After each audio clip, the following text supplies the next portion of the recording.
Welcome to a discussion about Shorehaven Golf Club. It's early spring 2024, and it's an exciting year for us here at Shorehaven. We have our centennial year.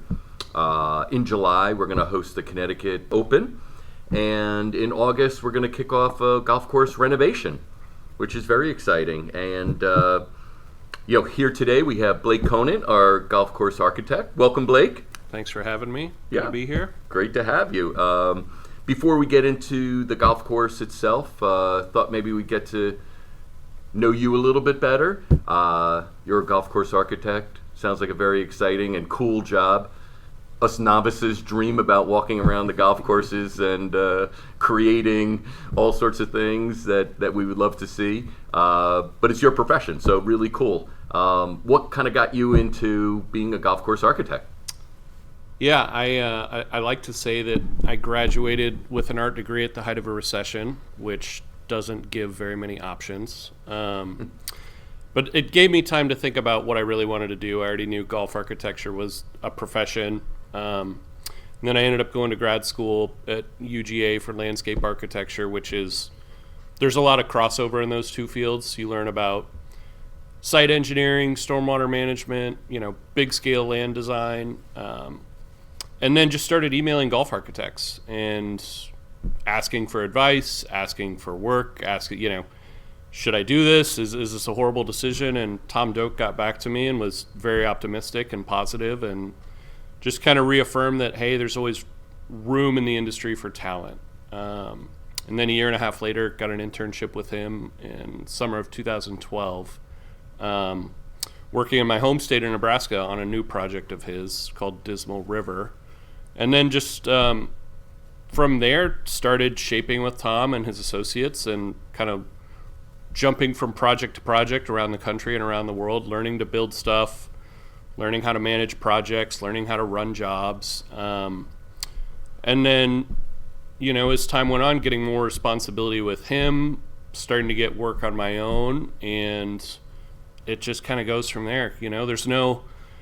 It's a weird industry. There's no certificate, there's no degree that says you're a golf architect. If you can convince somebody to give you $1 million to build a golf course or $10 million, whatever it is, then you're a golf course architect, So learning under Tom was really important. He's one of the best people to ever do it. And yeah, still getting calls to do work, so I guess I'm still a golf architect, and that's when people stop calling, it's like you're no longer a golf architect. So yeah, the phone's still ringing. Oh, that's cool. That's really cool. And Tom Doak, obviously one of the most top 3 current day golf architects out there, and really cool to, I'm sure, learn under him.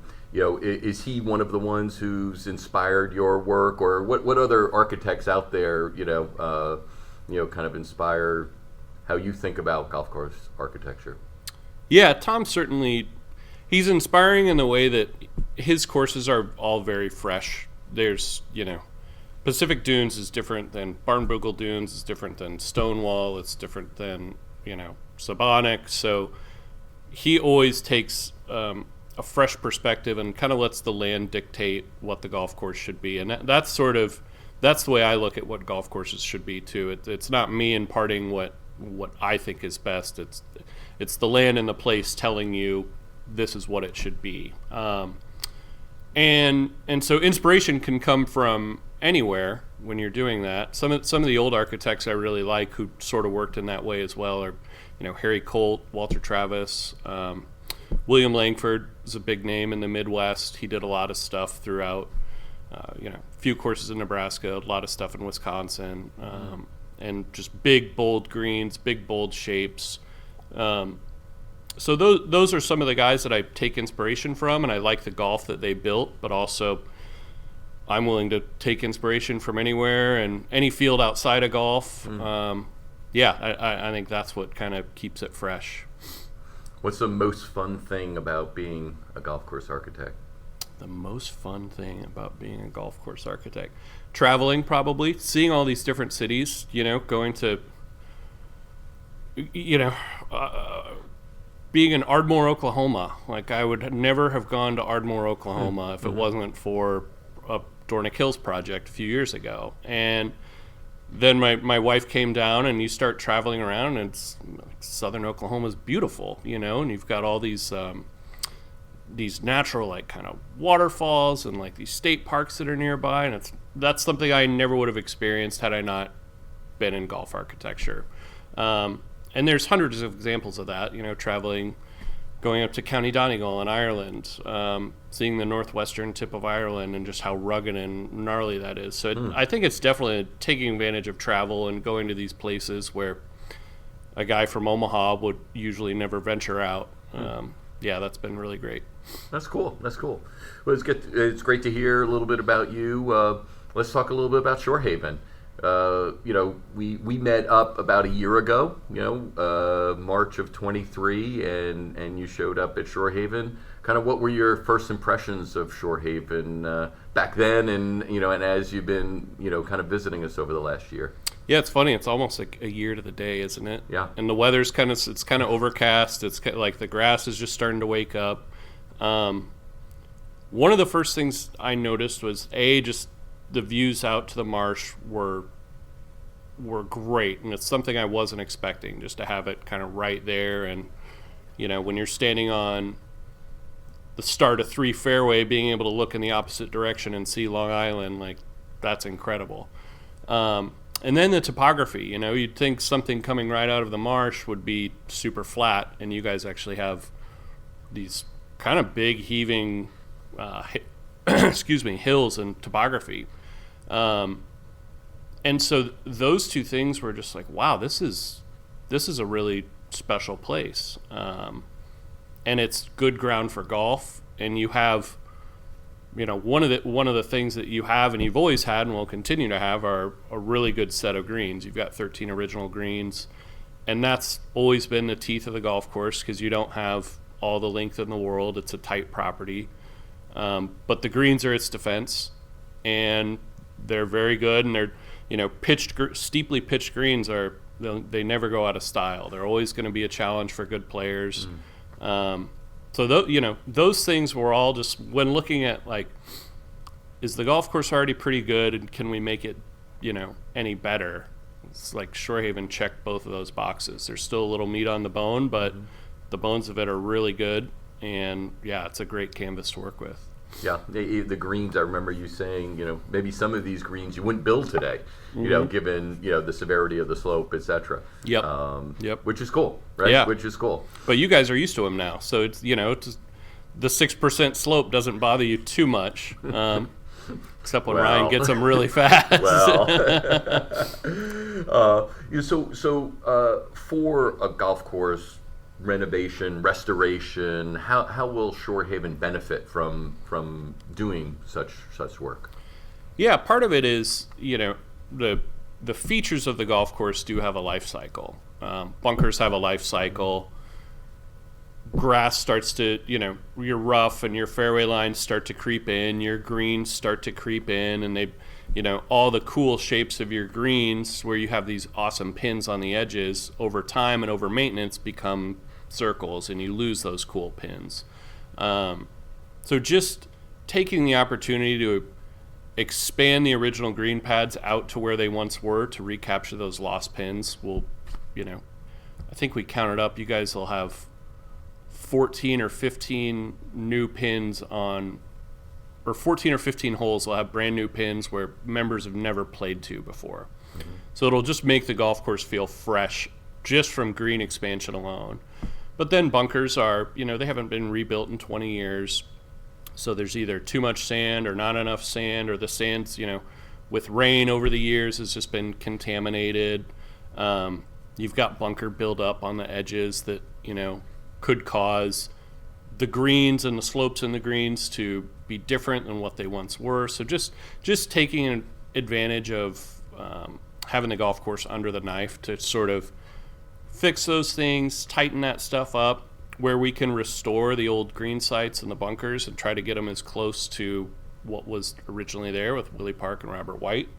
We'll take that opportunity, and then where there's opportunity to make the golf course more interesting or try to get it closer to what the modern game is, with drivers going, drivers go 70 yards further than they did in the 1930s. So how do we, how do we accommodate that without drastically changing what the golf course is and what people like about it? Really exciting. I'm personally excited, and all that sounds really great and fresh to members. That play the course a lot, as well as bringing in guests, et cetera. So that's really exciting. So like you mentioned, we haven't done work here at Shorehaven in substance in decades. You work on a lot of different projects, renovations, restorations, new courses, Old Barnwell just building, now. What do you see as some of the key ingredients to having a successful project? It's really just about the people. Having a team that trusts one another, and things are going to go wrong.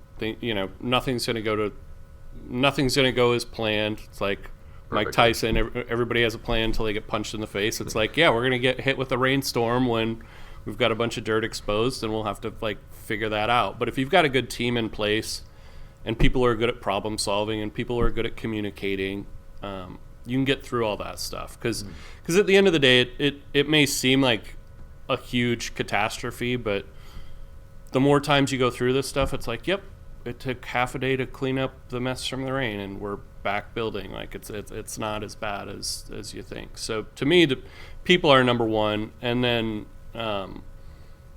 just having a plan in place, being able to foresee, how do I want to put it?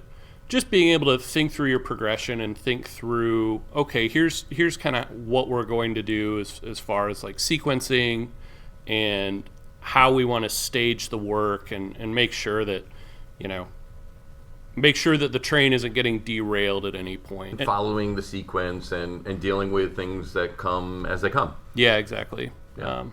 Yep.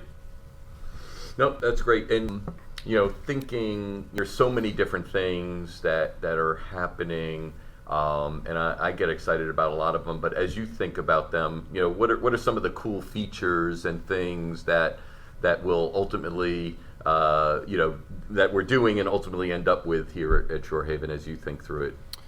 Yeah, I mean, I'm really excited about the green expansions, as talked about earlier. I just think playing to some of these original greens with some of the pins that Robert White and Willie Park intended, like the back left pin on 10, the front left pin on 12, things like that are just going to be really cool for people to experience. The other part is some of the bigger changes we're making, like 18, engaging with the marsh a little bit more, getting that golf hole to really feel like it's hanging out over the marsh, and really emphasizing the view of the clubhouse in the background, the marsh on the left, getting the tees close to that. I'm really excited about that hole, or 6, actually making it a compelling, drivable short par 4, but also something that the short player who wants to play that hole in 2 shots can get up there and be competitive with the long hitter. So some of those changes, I'm really looking forward to seeing how those turn out. Yeah, really exciting. Cool. Maybe to wrap it up, maybe just a little fun thing. What golf courses out there, U.S., worldwide? What are your top courses? What do you love to go visit and play and go to? Yeah, I'm, St. Andrews, can't go wrong there. It's, I still think it's the most compelling and interesting and varied golf course in the world. And then about an hour away from there is North Berwick. That's just across the Firth of Forth. And that's just, it's not as good of a golf course as St. Andrews, I don't think, but it's quirkier, and it's the stretch of golf from 13 to 16 it's 4 of the best holes in the world, all back to back, one after the other. So that's an incredible experience. Royal Melbourne, probably down in the Sandbelt in Australia. And close by to you guys would be National and Shinnecock.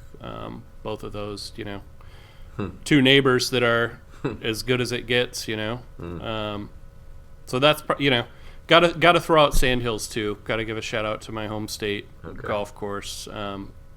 that if you've never been to western Nebraska and seen the sandhills of Nebraska, it's there's nothing else like it in the world, geologically speaking, and it just, the scale of it blows your mind, and the fact that there's a golf course there is really cool.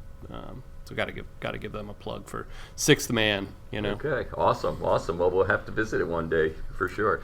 Well, Blake, thank you very much. Again, we're here in early spring, and we're just a few months away from starting up the work. So excited for the remaining planning. The planning's all in place. The sequencing, etc., that you talk about. Feel really good about our plan and executing against it. We'll have things that pop up like weather, and we'll just have to deal with. But looking forward to it, and excited. So we'll be talking some more. Excited to be here. Yeah, this was fun. Cool. Thanks. Thank you, Blake.